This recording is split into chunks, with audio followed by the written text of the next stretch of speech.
Jim Moriano, Foley artist, and we're about to do some sounds for this roller coaster. My name is Jeff Wilhoit, and I'm also a Foley artist on Final Destination 3. And we're going to show you some of the mechanics of creating sound effects. Keep it subtle. We don't. Until after the hydraulic, the hose apart, breaks, yeah. and then that's when it kind of starts going crazy.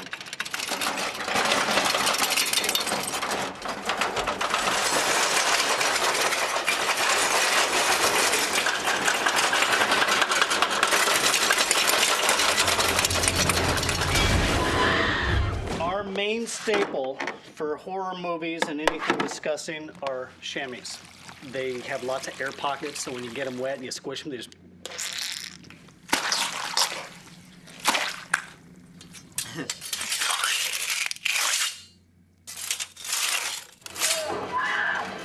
Gooey lower half of torso dropping back in the seat.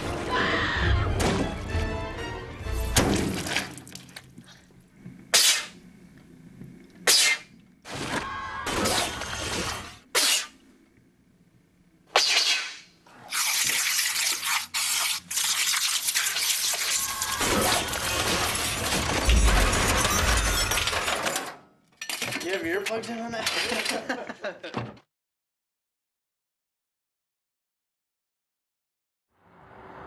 We're doing a car crash rig for the drive-through accident where Frankie gets killed. That big yellow ram, driven with air, acts to pull this cable that's running through it, which is attached to the 5-ton truck up behind us. So you see it hooked up on the front there. Basically what the rig does, that ram fills up with air and pulls that cable down, pulling this truck in. It gives us more speed than we could get on a short distance out of an engine or just using a regular engine in a truck. So that then comes into the back of the pickup truck, which is holding Kevin and Wendy, which isn't on the rig yet. The rig basically works off of this piece of I-beam here, so we can keep all the cars straight as they hit, so they don't, if you just hit a car, it might skid one way or the other. This rail lets us keep everything straight so that it'll happen in the direction Jim wants. That pickup truck will get crushed up. The engine is on another rig inside the pickup. That engine gets pushed up, and as the pickup truck crushes the back of the MG here and smashes in there, that engine will jump up into the back where Frankie Cheek's head is sitting, and the fan on the front of the engine, which is driven by a little DC motor, will spin and chew up Frankie's head and spit him all over that window over there. Will this drive backwards when you fire it, or? It shouldn't. It might a bit, but there's enough weight and holding there that I don't think it'll drive it back. All right, ready? Deedrill quiet here. 1, 2, 3.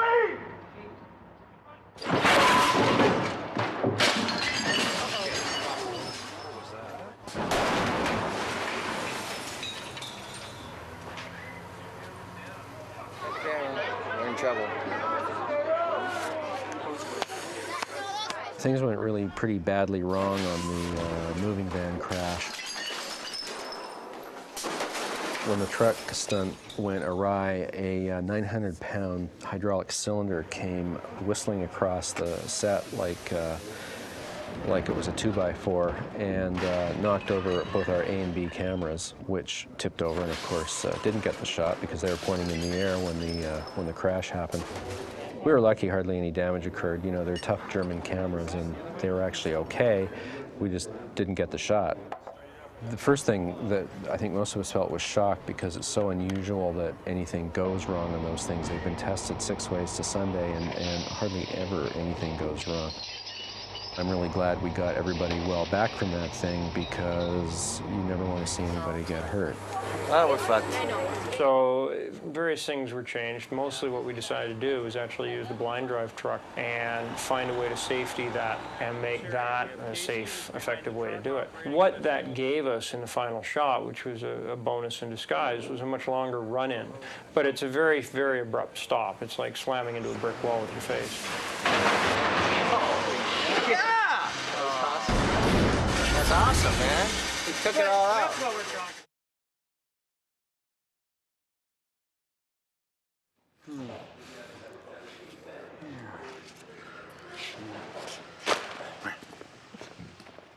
I met Fraser when I was working on MacGyver back in the late 80s.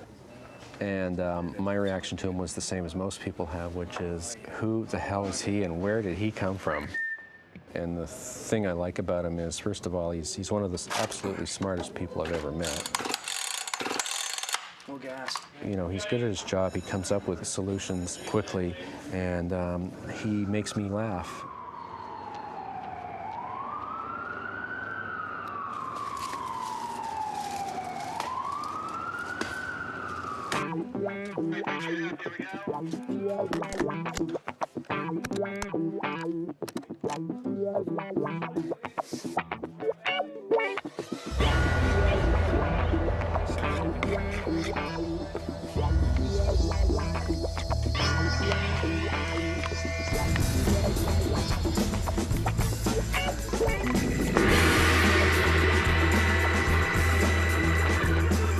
Put 2 boards again, we'll clap it.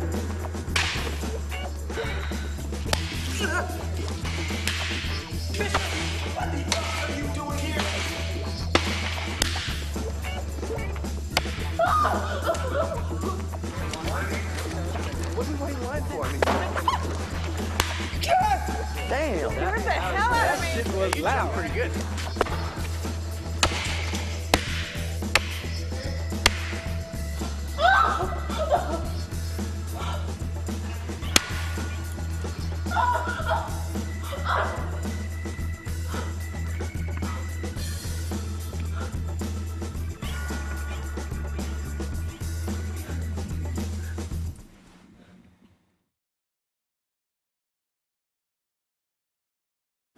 Okay, another fire test here. Stay well back. Got it in. 3, 2, 1.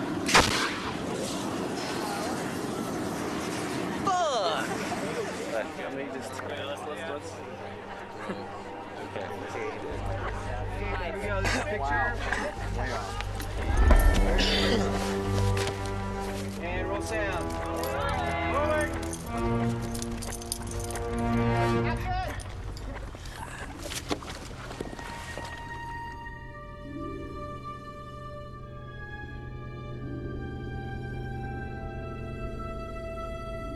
So I got a zit. Is it noticeable? Okay, gang, what we have here, we have a propane cannon explosion going off in this area. There's a cannon over here and a cannon over here. Just like we saw in the test earlier tonight. For those of you who didn't see it, it creates a big fireball here. There's a propane tank that's simulated. It's a fake one that we built that has a flame coming out of it here that is going off the top of the shot. When this fireball goes off, it will happen, it will die. That tank will get turned off so it isn't in the background so much anymore. That's the end of the shot. If anything goes wrong, I will call it and just ask everybody to stay put until we make safe. Action. There's a chance some of this paper may be burning a little bit afterwards. Once we yell cut, we'll come in and put it out with a Hudson sprayer and some CO2s. We have fire safety stuff around the area here, and everything else is basically safetied off. Don't come in afterwards until we clear the area. Pretty straightforward. Ready? And...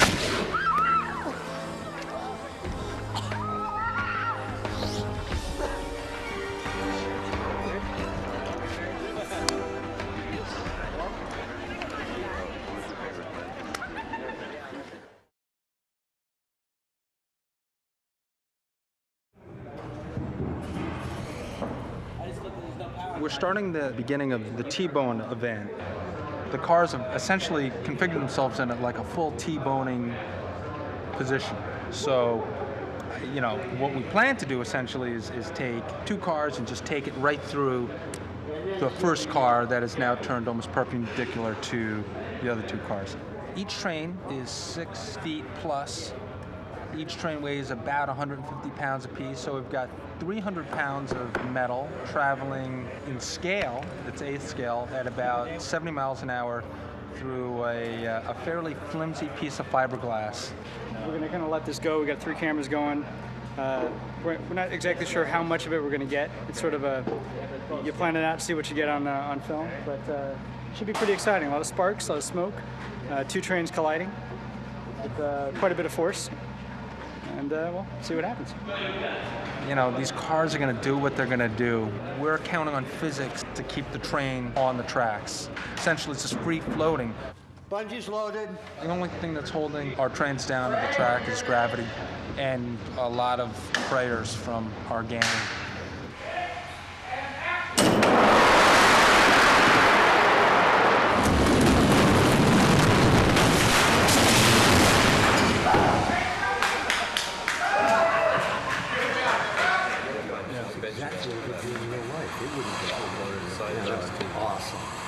Look at that. Nice.